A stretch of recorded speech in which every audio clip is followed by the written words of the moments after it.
Okay, so well, thank you very much, Dave, for being here. Thank you, also all the people that is watching us or listen to us now. Dave came from LA Yep. yesterday to record this podcast. So thank you very much to come and welcome to Guadalajara. Thank you. Appreciate you having me, and I'm always looking for an excuse to come to Guadalajara. So Perfect. So, okay, so starting from the beginning, Dave. So, your name is Dave Taylor. Yep. You are 42 years old. correct. And if you can explain or if can you describe who is Dave Taylor? Yeah. What's your background? Yeah. What have you done in the past? And Sure. what are you doing now? Yeah. So my background's computer science, and I've recently gotten into business the last 7 years. But primarily, I would say my skill set was programming, design, computer algorithms, computer programs. So I would, before this startup, I worked as CTO on a few companies. So I was CTO for a company called Memo, who I did with a partner of mine. Memo's like a social media platform. Okay. Before that, we had an incubator called Joy Labs, and we launched quite a few companies. Joy Labs? Joy Labs, yeah. Okay. Quite a few fintech companies in the United States from Joy Labs. That's primarily where we got the, I guess I would say, drive to do what we're doing today. Before that, I was at Apple for 5 years. I led a few engineering teams. We did crypto, not the new crypto, but the old crypto. Like cryptography, right? Cryptography, PKI, and we essentially created APIs that make it easier for developers to do crypto and to safely, simply. We also did a lot of network discovery stuff, so crawling networks and managing assets. And so did that for 5 years. Before that, I was at Boeing, and I did the loadable software. So we did the security element that would let you load software on planes. And Boeing, the plane manufacturer, right? yeah, Boeing Okay. up in Seattle. Okay. Yep. And as far as I'm aware, none of our software has flown off the plane in flight, unlike the doors. So Okay. I'm pretty happy with us so far. Because I remember there was like a series of Boeing that had a like huge problem, right? Like Boeing's, yeah, I mean, There was Boeing has a- had a few. Yeah. Right now, I would say one of the worst. And when a door flies off in flight, that's pretty bad, yeah, I can imagine. But Boeing will have relatively flying safe. Statistically, it's very safe. It's surprising we don't have more problems, but they've had some issues. And whenever there's an issue, you hear about it, like shark attacks. People are very scared of flying. So, and before that, I did startups. So I've been programming for quite some time.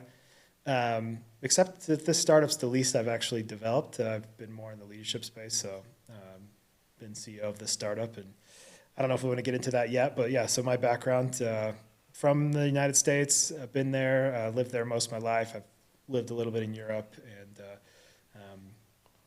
that's me, Dave Taylor. Right, man. So, and so talk about maybe a little bit about your new startup that is called Etherfuse, Yeah, right? yeah. So, like, what are you doing there? What's your role there, Yeah. and why Etherfuse? So I founded Etherfuse with my brother, AJ Taylor. He's Okay. CTO of the company. And You are the CEO, right? CEO, correct. So two co-founders or Two co-founders. yeah. Okay. And we've been operating the last 2 years.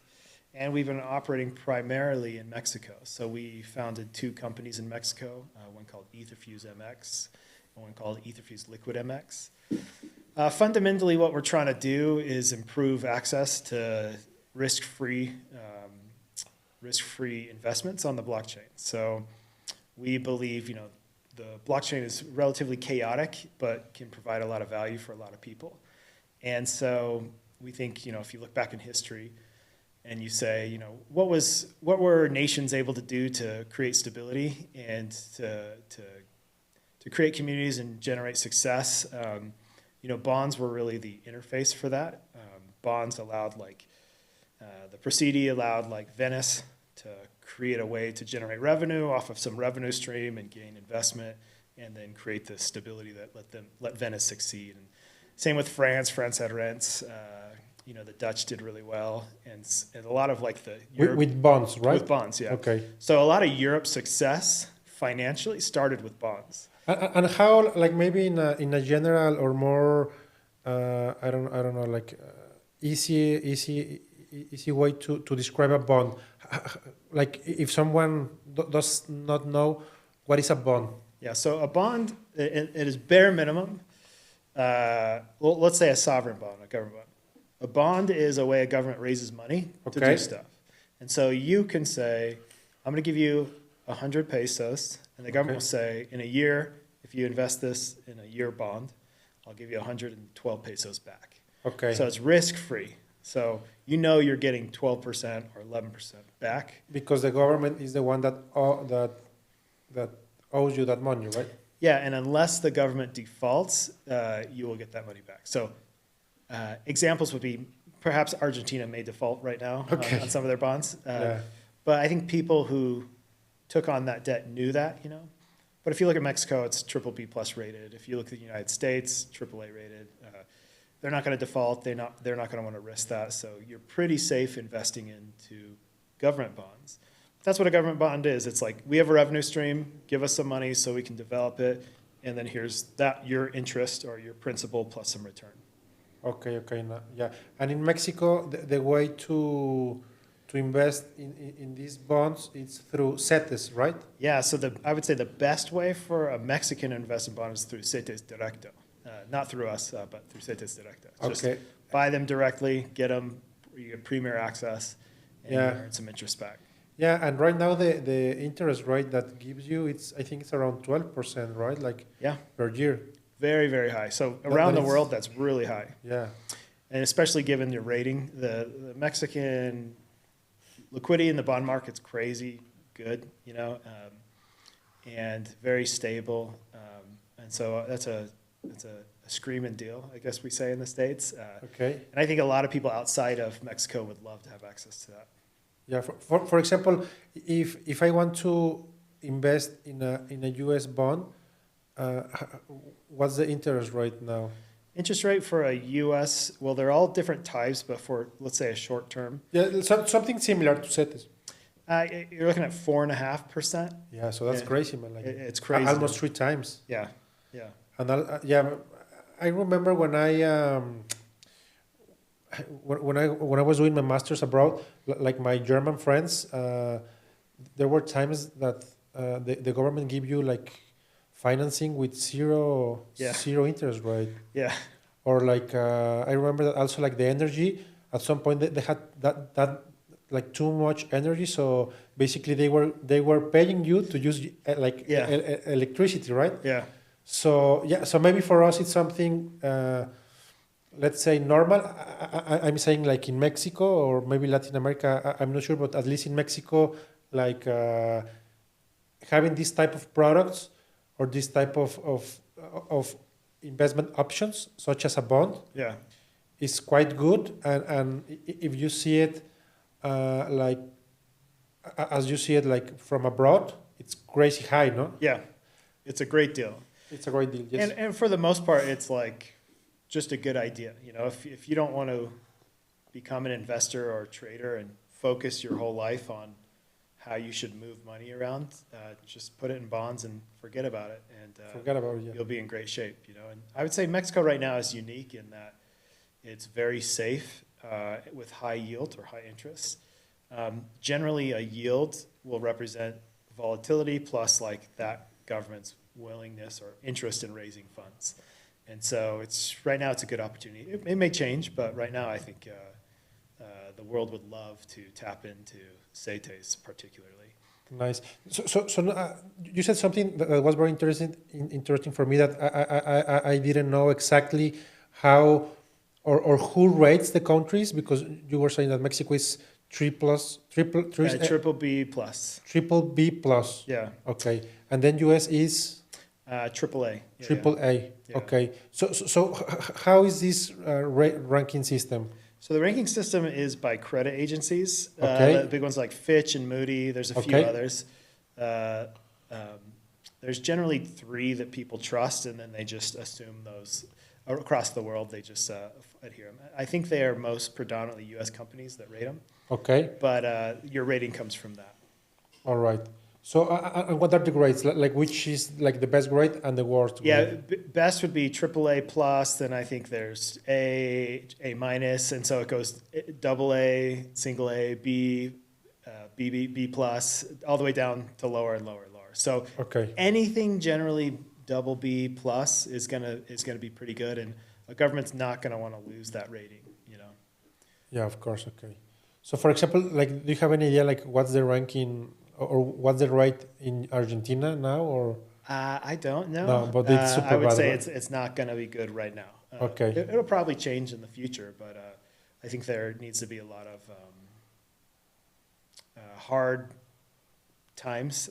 A lot of paying back some probably excess spending and things like that. I'm not an economist, Yeah, but you know more than me. Yeah. I mean, at least like about the rates. Okay. Yeah.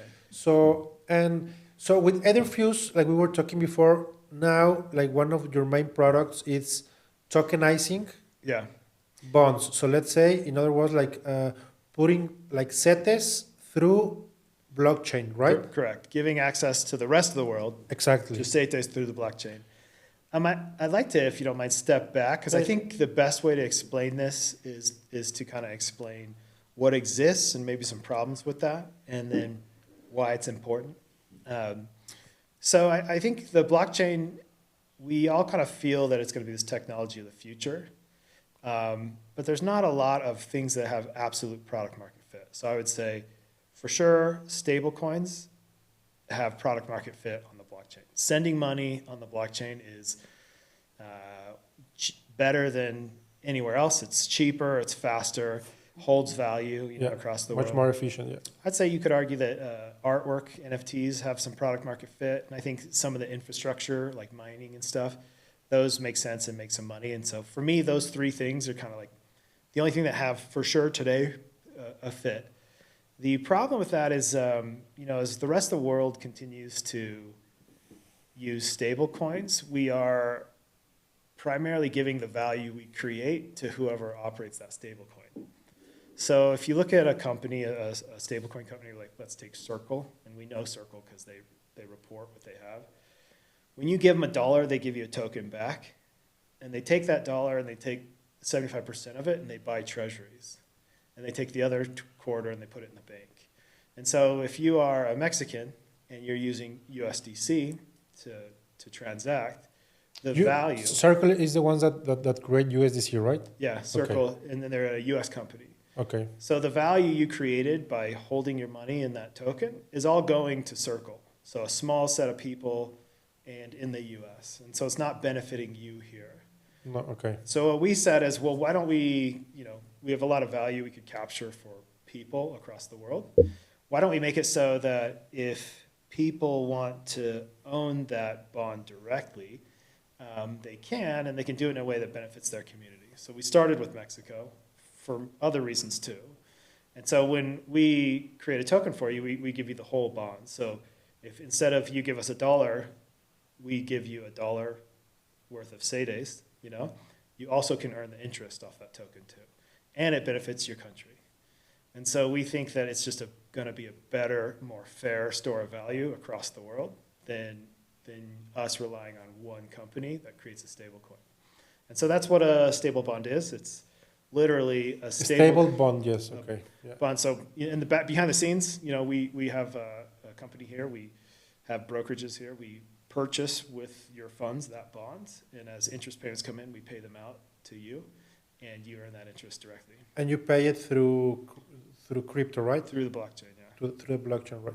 Okay. And well, we were talking about this before, but now you are using a Solana blockchain, right? Correct. Okay. Yeah. Why? Yeah, that's a good question. We get that asked a lot. We also get asked a lot because our name is Etherfuse. Etherfuse, sounds yeah. a lot I thought it was like about for Ethereum, yeah. I wonder if, if I could go back, maybe I would change it. Etherfuse, the name comes from the idea, ether in English is like elements floating around, and fuse is bringing them together for some purpose, So I like the name. I even owned the name before Ethereum was blockchain, so I've owned it forever, Okay. But it was fitting. And Fuse? Why Fuse? Fuse is taking something together, like fusing it, Okay, joining okay, it, yeah. So taking information, putting it together, and creating a product. That's what we feel we're doing, Okay. And we know we had to start somewhere. We started 2 years ago, so near the end of the boom.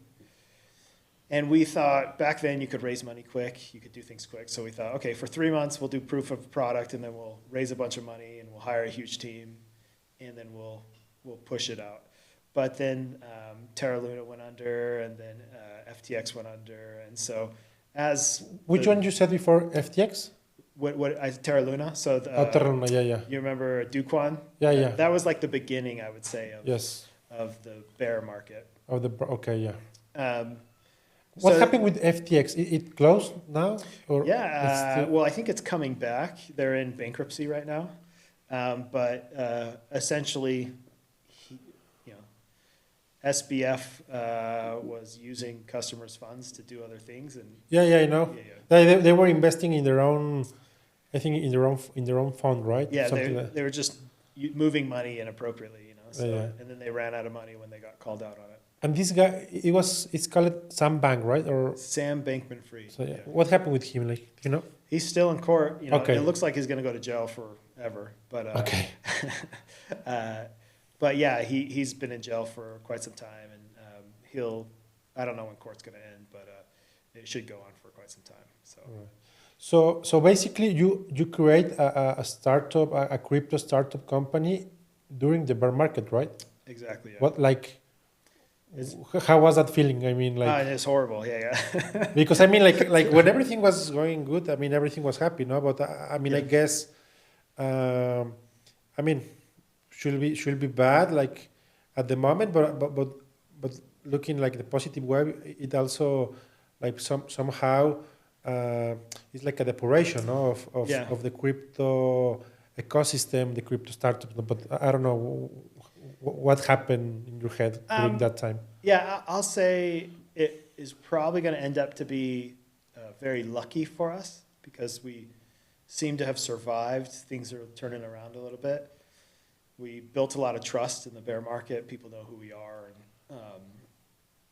And then also we were forced to build a real product, and we removed a lot of people who provide unmeaningful noise or products, So it's looking like it's going to end up being a blessing in disguise, I guess we say. But it felt it was very hard throughout the whole process. We closed our round like a week before Terra Luna went under, and so it was nice that we had the cash to survive. But it was just hard to get going. It was a ton of work, and it's hard to convince people that the idea was worth a lot. But now that things are ticking up, we're in a really good position just because we endured and stayed through it. So yeah, it probably ended up being the best thing that could happen. Okay. It just didn't feel like it at the time. Yeah, I can imagine. So basically you open during the bear market. So and what are your thoughts about like the bear market and about the crypto ecosystem in general now? Because I mean, I would say that also like NFTs, like during 2000, I think was 13, like 2020, 21, I think was like the main thing, and everyone was buying NFTs, and then we have like Bored Apes, CryptoPunks, and then everything crashes, and then crypto go from almost 70K to 20K, 18K, 15K, and then we have the cases of FTX, Terra Luna, all kind of scams. There's a lot of scams to it, like in the crypto, no? So, what could you tell someone that still thinks that crypto it's just a scam, or even Bill Gates? I think once he said that crypto it's like a Ponzi scheme. Well, I think that they're right. There is the majority of things are scams. The majority, right? That unfortunately tends to happen with any new technology. Like any new technology first is preceded by less moral things, I guess I would say. Even cryptography, originally cryptography used to be this super controversial product. Like, I don't know if you remember PGP, like everyone was getting threatened by the US government for encrypting things and sending it out, and now we realize, the utility of secrets in the computer era is really important. So it's unfortunate, but I also just think any new technology is gonna have it. If you look at email, when email first came out, it was all spam, it was all scams. Yeah. If you look at the internet, it was a lot of garbage, and then, so I think the onus or the duty is upon founders to build valuable products and real products and to push the technology forward. For us, we actually believe that introducing bonds into the blockchain is like one foundational step towards adoption because it'll create stability. Right now you have these price hikes and then they crash out because there's nothing under it. Well, if you build products on top of bonds, you at least have a floor, a risk-free investment. So if you build savings accounts on top of bonds, you at least have your initial capital that will always be there. And so I think it's just a stability step in the way of crypto that's needed. And I also just think, accessibility around the world, like an African will have a hard time buying a US treasury or a Mexican treasury, but we did a marketing campaign today and we had many Africans buying cetes today. That's what you said. Yeah. Yeah, that's crazy, like It's Africans buying like Mexican cetes, Mexican bonds. It's wild. I mean, it took us a long time to set up accounts to be able to do it, almost a year, And so the fact that you can come to Etherfuse and within 7 minutes legally be able to buy cetes is, we think, a lot of value. And, we're starting with Mexico, but we're adding, ideally our goal is to have the world's bonds on chain. Wow, that's huge. Soon anyone in the world will be able to invest in bonds. any safe, risk-free bond across the world whenever they want. And I have a question. So it will affect the stability of, in this case, Solana? Because Solana can go higher or can go down, right? So it will affect to like... Yeah, we believe it will improve stability. Yeah. Okay. It's just like a safe investment. I think some people, like if DeFi as an example, a lot of DeFi people will stake against things to earn yield and then they'll get a staking token and move it somewhere else. So you build this house of cards where the base case, or in computer science, we say base case for a recursive function, it's nothing. Well, if you kind of foundationally build on top of bonds, you at least have something to build off of. And if you think about it, letting people choose how their money is invested is important. Like right now, when you put your money in a bank, you don't have any choice into what they do with it. They'll give out loans, they'll do, politics will say certain people should get investments, so you don't really have a choice and you get 2% back if you're lucky. Well, in crypto, we can just say anytime you put a stable coin in your wallet, swap it out with a bond and you're getting 11% no matter what. You have that choice. Of course. So we just think it's like the freedom of determining what happens to your money, and the blockchain enables you to do that pretty simply. You don't need anyone in the way to tell you what to do. Okay. And there are other companies that are doing like similar stuff, like, because I never heard about like stable bond, like the concept per se, I never heard. So it was like the first time. Like stable bonds. We did invent the name and the technology. Yeah, so okay. Stable bonds is our idea. Okay. There are other people who've thought about doing like managed assets of bonds, but they're still managing a class of assets. No one has so far tokenized an actual bond and represent it as a token, and then have that be transactive, tradable. So we're the first in the world to offer a freely tradable tokenized bond. Okay. So well, that's why you haven't heard of it. Yeah. Well, that's impressive, and congratulations. And so how can I buy like a bond now with you through Etherfuse? Like, so I will need to like buy I guess Solana then. Yeah. have it on my wallet, then connect it through your platform. Yes. Do I need to do like a KYC process or You do. no? Yeah, Okay, through Etherfuse. correct. Okay. They are securities, and we follow Mexican regulatory law, so we are required to monitor KYC, and any purchases over somewhere close to $40,000 a month, we have to run through an AML checklist. 40K per month. Yeah, 40K USD per month about. Yeah, that's a lot. The exact number my lawyer will tell you. Okay, But we program it in. So there's Okay. another layer of questions that comply with AML law. But I can't remember what the original question was. But yeah, so we adhere to all that. I'd say the general advice to be able to do this is to go to allowlist.etherfuse.com, where you can get more information. Right now it is closed loop, so it is whitelisted. You have to be invited. And so if you want to find out how to do that, at allowlist.etherfuse.com is where you would do that. After that, what you do is, and you've created an account, or we've helped you establish an account, you go to stablebonds.etherfuse.com, and we essentially make listings that the market has. So we follow the CETES market, or US bond market, or Spanish bond market. And as there's listings for bonds for sale, we also create issues of those on chain. And so you can take USDC, and soon you'll be able to take Tether and any other stable bond and be able to purchase that bond on chain. Okay. I have a random question, because now you were talking about USDC. What's the difference between USDC and USDT? USDC is Circle. So Circle, USDC yeah. is Circle's stablecoin. So the C stands for Circle, and so you give Circle $1, they give you a token, and they hold that dollar in the bank. USDT is Tether.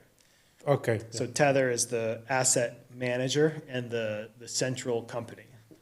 And both are regulated like in US, right? No, only Circle's regulated in the US. USDT, Tether, is not regulated in the US. Okay. They're just outside of the US. Okay. And which one is bigger? Tether is significantly bigger. Yeah, right? I think Tether's an 80 billion market cap, and Wow. Circle's like 30. Okay. And well, I like we were talking before, but why Mexico? I mean, you came from a very tech ecosystem, from a very tech background. You worked in Apple. You were working in with tech startups in US. So I'm very curious about why Mexico, Yeah. why crypto, but specifically why you saw Mexico as your main market. Yeah. I mean, at least for now. So first, let me answer why crypto, and then I'll do why Mexico. Why crypto? One of the past startups we started was called Neuropayments, and it's a payment company in the U.S. and it's doing really well. It's kind of like enabling credit unions to pay people directly, so P2P. Okay. Our experience there, it's pretty eye-opening just how complex the payment system in the United States is. It's bloated through layers and layers of technology, and so there's a lot of, I would say, people in the way of enabling someone to transact cheaply, freely. So it's very expensive, more expensive than it needs to be. So when we saw Solana specifically, it's less than a penny to send money. Yeah. And it works, and it's safe, and it's quick, faster than sending money on the banking system in the States, and cheaper.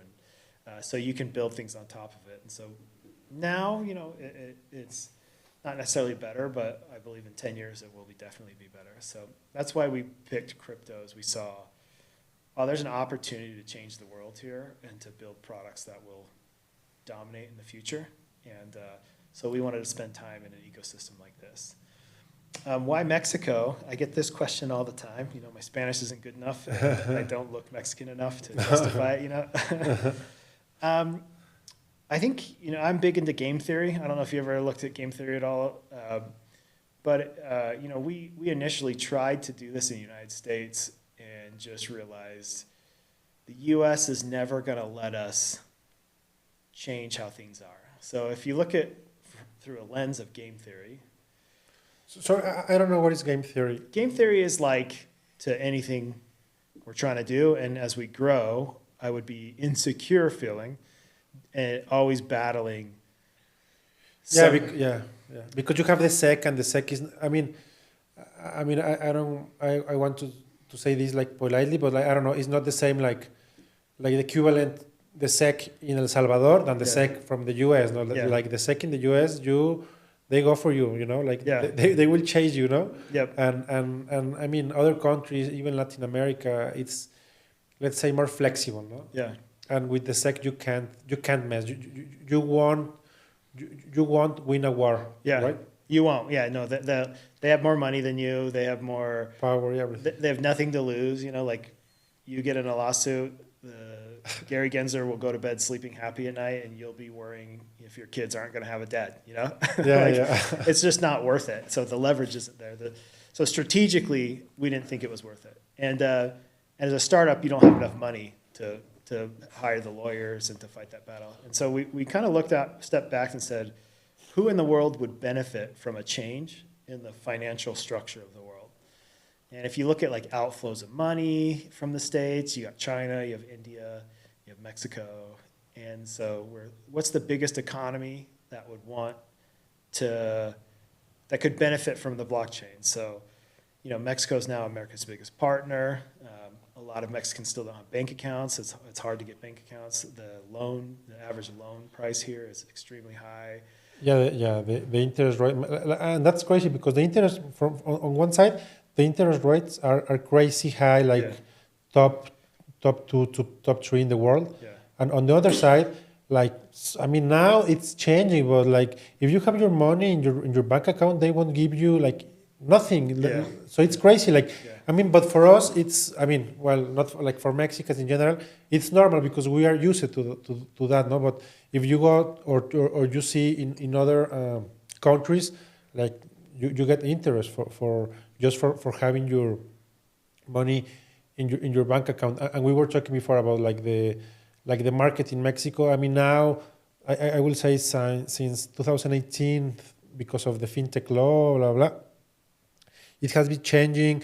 There's more options, I will say, but I think the financial inclusion part is still missing because it's just like the same people now have more options, but still the unbanked people is still unbanked. So I think that's also one of the main challenges or opportunities in Mexico, and I think, and I believe, this type of solutions can really help, and also other thing that goes very parallel to this is like the digital inclusion. Maybe I don't know in US, but I'm sure that everyone has internet. Yeah. But still in Mexico, I don't know, 6-8 years ago, was not still like a big thing. Now, I think there are more smartphones than people in Mexico. Yeah. So and now digital inclusion, it's pretty good. I wouldn't say it's like perfect, but it's like quite good. Yeah. So I think now everything is, I will say, settled to bank people. I agree, and in addition to those needs of Mexico that can be solved by the blockchain, we also need a government to tell us what we're able to do. Believe it or not, most crypto entrepreneurs don't want to break the law, but it's hard if you don't know what the law is. So of course, we just had, looking at it through game theory or strategy, we said, okay, Mexico has a lot to benefit from the adoption of the blockchain. So we think that if we go through the regulatory process, that we will likely to be able to get clear guidance and an answer. And so that's why we started here. We've been engaging with the CMBV. We've been engaging with our lawyers and politicians, and I think we were right. We weren't sure we were right, but the biggest bet our company made was that the biggest bet was on Mexico, to be honest, and that we would be able to find a way to make a home here and to do things legally and lawfully. So we picked Mexico as our regulatory umbrella. It definitely hasn't been easy. But I think that it doesn't matter that it's us or anyone else. It's just that Mexico has a lot to benefit, and can probably move from the 12th biggest economy in the world to like the 5th if they just lead the Americas in adoption of the blockchain and how it can regulate it and how can we attract entrepreneurs from around the world to build tools for us and the rest of the world. And so when we offer the rest of the world Mexican investments through the blockchain legally, that's a good signal. Like we're bringing money into this economy, doing it legally. We're bringing talent in here and doing it legally, and it's only benefiting Mexico. Yeah, and I think also like I mean, Mexico. I mean, US is like the first like business partner of Mexico, and I think it's vice versa, right? So yeah, you're our biggest trade partner. Yeah, so I mean, at then like US being the first economy in the world, they like guide like the how financial system should work. And then I mean, somehow they take care of us, and still we need to comply with what they want. Yeah. So I will say that it's, I mean, of course, it's not the US, but still it's like a very safe country, or at least like in economic-wise and financial-wise. Yeah. Like we should follow what like US say, but still have much more flexibility with this type of like technology, right?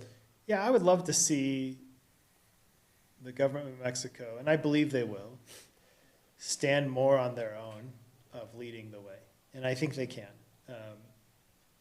And stepping back, I think the U.S. and Mexico, culturally, we're more alike than we're different. I know since we're neighbors, there's always stories and maybe polarization, but I mean, we're very similar in how we think and you know, even our traditions and our like we're very close. If you go to Europe, you can tell like, oh no, I feel way more at home in Guadalajara than I do in Switzerland or Germany. You know.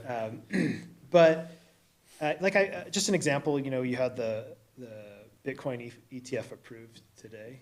And what do you think about that? I think it's interesting. It's weird because it's like because we'll be listed in Wall Street, right? It'll be traded in like you'll be able to invest in it not directly but through like a mutual fund and things like that. So I think it's weird, one, because it's like Bitcoin's whole meaning is to not be that way, you know? Yeah. But it's good in that more people will buy Bitcoin. But I think the thing that was most interesting to me is I follow Espacio Crypto. Do you follow that Telegram? They're really excited, like, oh, is the U.S. going to enable this? And I guess what I'd like to see is more like entrepreneurs here pushing Mexico to enable a spot Bitcoin ETF. You know what I mean? Like, why are we waiting on the U.S.? We could do it here.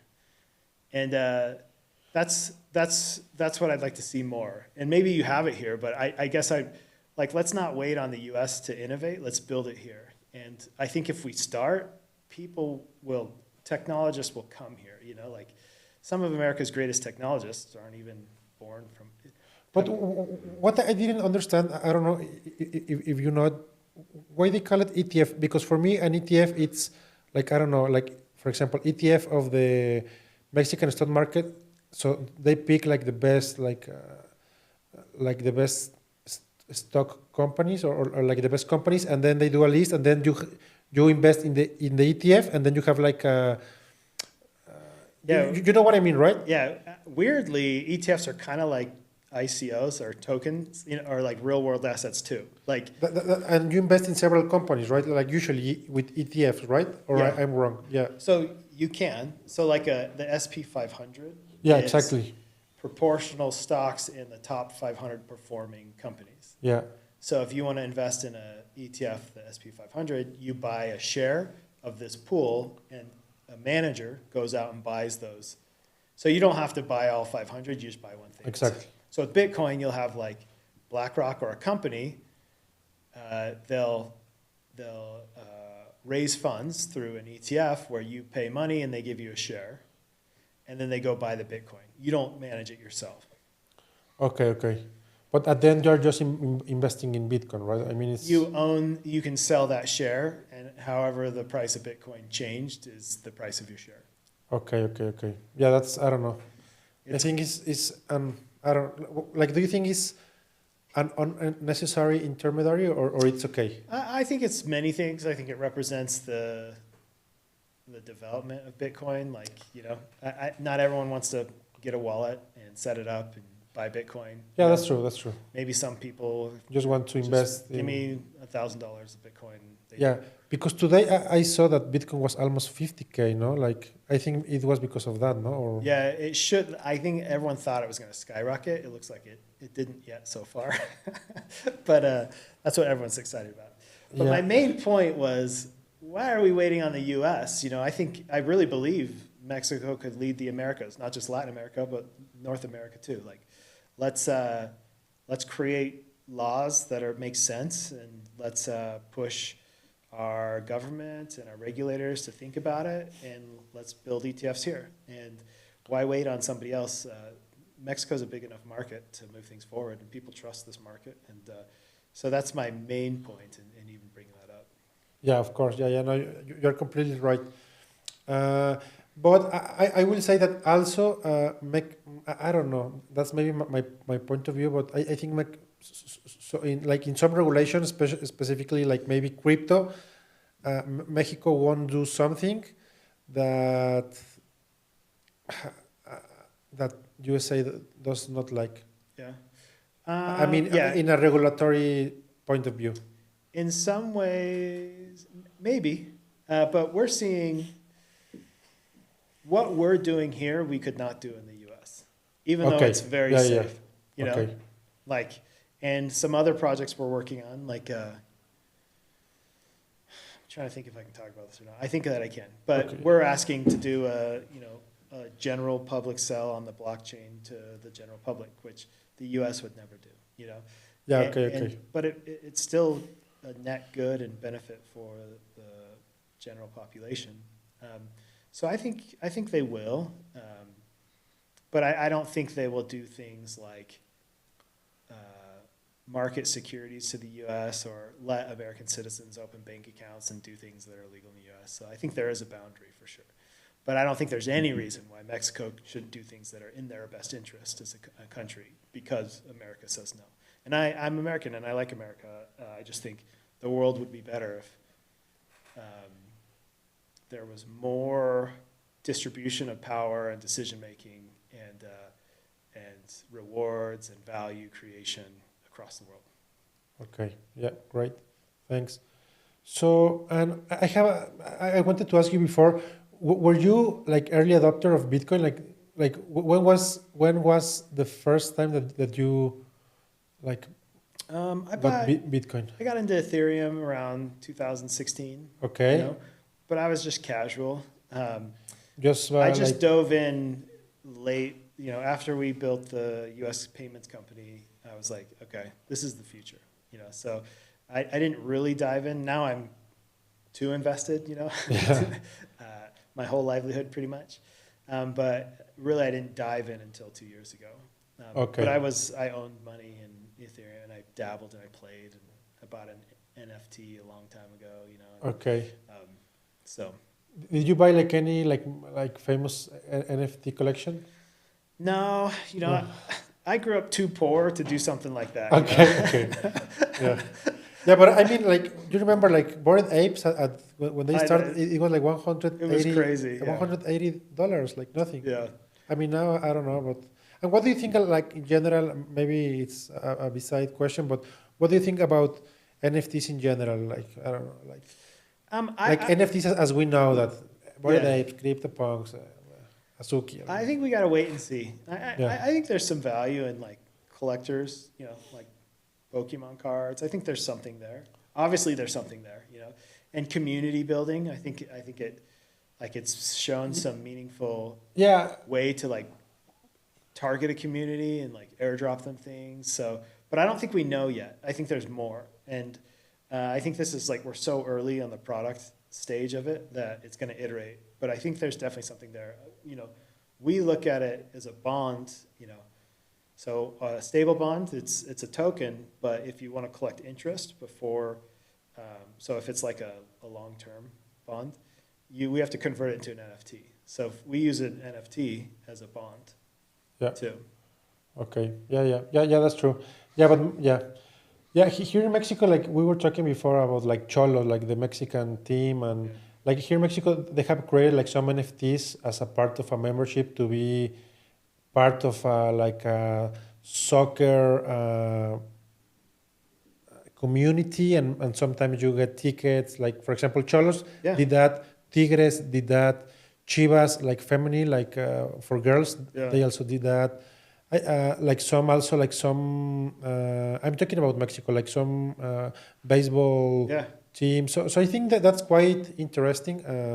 Like NFTs as a piece of art with a Yeah. nice design, but you have access to a membership Yeah. or a community, right? Yeah, I don't own many NFTs, but I do own a Cholo locker room NFT. Really? Yeah, so Gog's a friend of mine, and I think they've done something pretty cool. You know, they have a lot of rewards baked into their NFT. And Yeah. it makes sense, right? It makes It's sense. an NFT, but you also have access, you have discounts, and I think they're even considering, I don't want to put words in their mouth, but tokenization of the stadium, so like access to seats and stuff like that. Makes total sense. That's right. Yeah. Yeah. I have two of Chivas feminine of Chivas girl team. Yeah. Yeah, cool. Yeah. Yeah. That was nice. Yes. So thank you very much, Dave, for everything you explained us so far. So what I would like to ask you next is what is coming next for you with Etherfuse? Like, I mean, now you are focusing in Mexico, and now I will say that your main product is like tokenizing bonds, and so you can invest in Mexican bonds that are called cetes that give you 10 to 12% interest rate per year. Yeah. But what is next? So I think next is kind of two parts. One is like expanding the type of products we have. So United States bonds, European bonds, Latin American bonds, and continuing to expand that. So anyone from the world can come to us and say, you know, I really believe in what Argentina's doing, even though things aren't going well. I want to buy a 10-year bond because I believe that they will grow considerably, or you know, something like that. So we are, I would say, primarily that we're improving the types of stocks and bonds that we offer.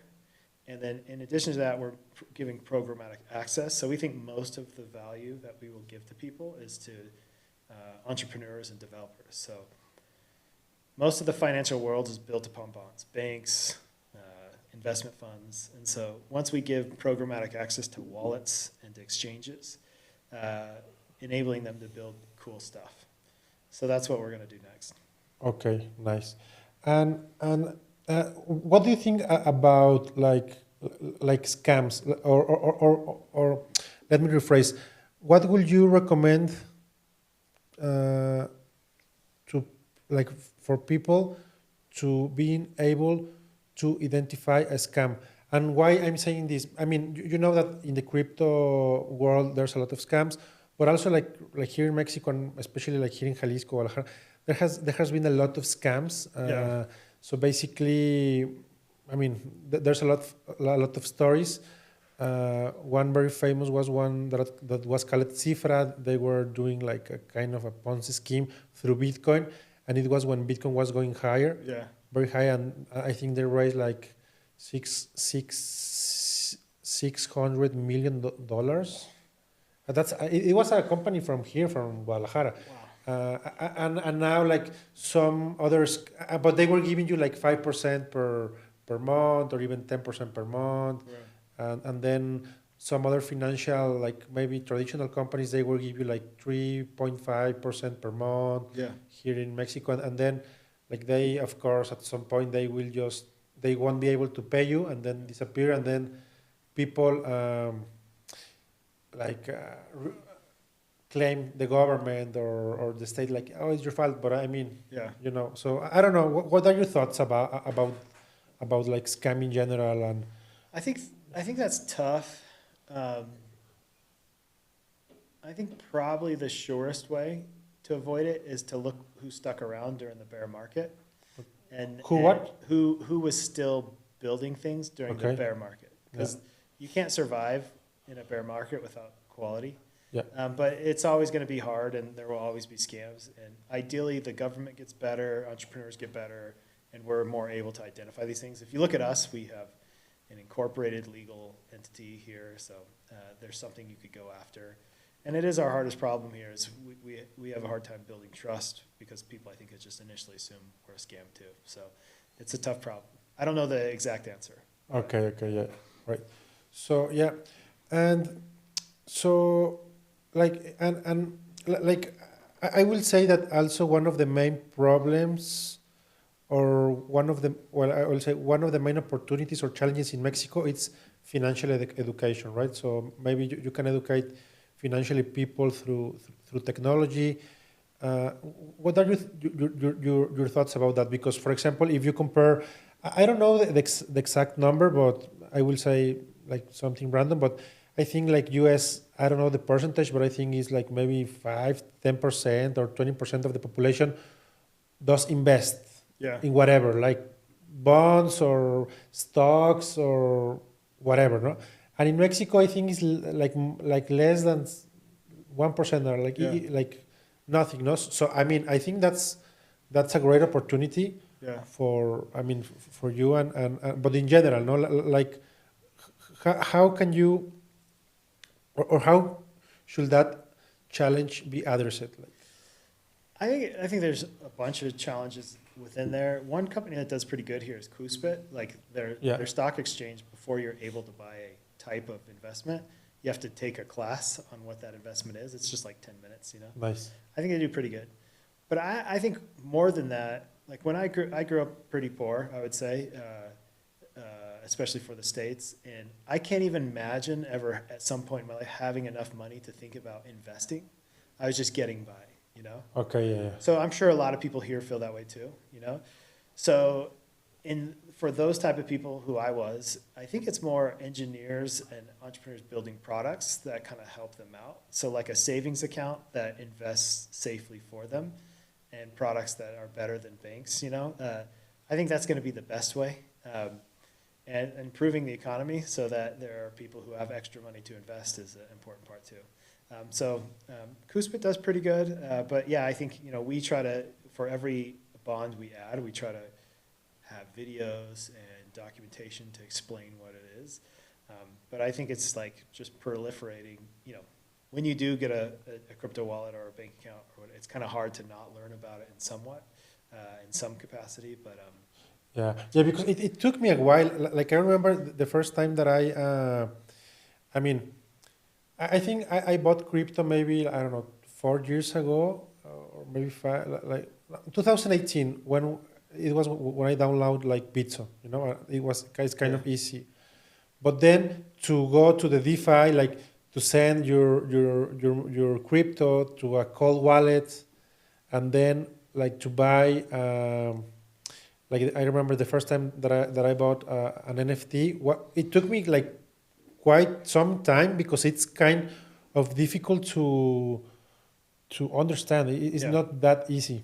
So yeah, I mean that was just like a parenthesis. So yeah, I think there's still a lot of a need for education, for tech education, especially in blockchain, because I mean blockchain has a lot of opportunities. So like, yeah, what do you think like about blockchain in general, like as a technology, not just like maybe in financial, but as a technology? I mean, I think that the blockchain in the future will be the primary mechanism for sending money internationally for sure. I also think it'll be the way that we create kind of more equitable value capture.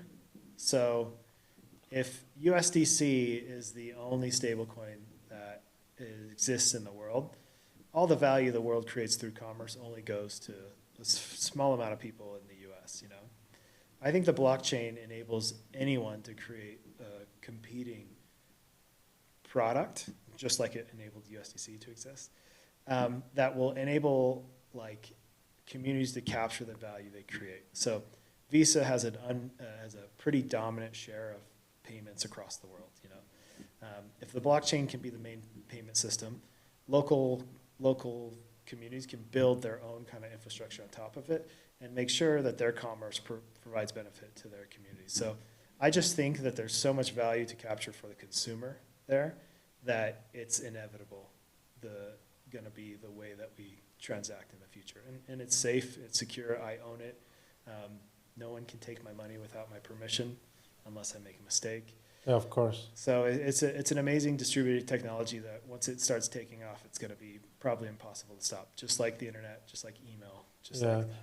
And I think, I don't know, what are your thoughts? Because, I mean, you have kids, but like new generations are using like these technologies like super like normal, right? Yeah. Because for us, it might be more complicated to get used or to, I mean, if it's something new, but for me, like, I don't know, like my nephew has 7 years now and he used like Roblox. And I mean, for me, Roblox is kind of like metaverse, you know? Yeah. And I don't know. And so just to finalize, also I want to ask you, what do you think about like metaverse, like in general, and do you see something going on in the future for you through metaverse or not really? I do. I think one of the innovations we have with our bonds is our security model, where we attach a anonymous way for us to say this person has been KYC'd to a wallet that's not public, but adheres to like a regulation. So we have a way of determining a person's a real person via a wallet, and that person can go transact in an anonymous way, you know? I think with the improvements in AI and the metaverse, it's going to be impossible to know who's a real person. So Yeah. I think the blockchain will be the main identity system that will let us be able to determine with zero knowledge that somebody's real. And we'll probably start using that pretty seriously in the next 4 years. Yeah. What do you think? Because, you know, Apple, I mean, you work there, but like they created like these glasses. I haven't used it. Like, do you have any thoughts? No. I haven't used them. Yeah, no, I think for sure it's coming. You know, AI is coming. The metaverse eventually will get here. I think, I don't know if you've even seen some of these TikTok accounts that seem like a real person. They're not even a real person. Yeah, that's crazy, man. It's insane. You know. And also like the songs, like they create a song like with the Bad Bunny voice or crazy. Yeah. So like right now, to determine if someone's real, you say this person's verified, and you look, and I think in the future there'll be like a hash key, and we'll say, okay, this person has gone through the steps to prove that they're a real person, and then we can trust it. But I don't see any other technology besides crypto that's going to enable people to prove that they're a real person. Proof of humanism. Okay. Just clicking signs or clicking buttons now is not going to work anymore. Yeah. Okay. Okay. So one last question, Dave. So, I mean, it's obvious that you have like too much experience. You have been like working in tech like several years. You have also a lot of experience as an entrepreneur, as a businessman. So what will be your recommendation, like your business recommendation for entrepreneurs that want to build their company or are building their company, like in general, maybe 2, 3 like main things, like bullet points that you have learned in this like journey for you, like personal thoughts? Yeah. I think it depends what stage you are. I think if you're young, take advantage of your youth and just take huge risks, you know, like calculated risks, ones that you can fail from, you know. And I came out of, you know, I didn't have pretty much any advantage. So it took me a long time to get to a place where I could take a risk, you know. And so I didn't, you know, I'm 43 now. I didn't start this company until I was 41. I worked with partners before then. So up until that stage, I was just developing skills, you know, until I was ready. So everyone comes at a different stage in life. Of course. If you have a little bit of ability to go out and fail, do it. So I think the biggest thing you can do is just take the first step and do it. And even if your idea kind of doesn't seem good, you have to go out and do stuff to test it. So I don't think it takes a huge leap, but you have to do something, learn information, and change. So don't try to build the metaverse first. Try to talk to 20 people and see if they would be interested in communicating via headset. You know, like find simple small steps that you can do and just make those steps. Okay, Dave. Well, thank you very much, and thank you you. very much for being here. Appreciate that.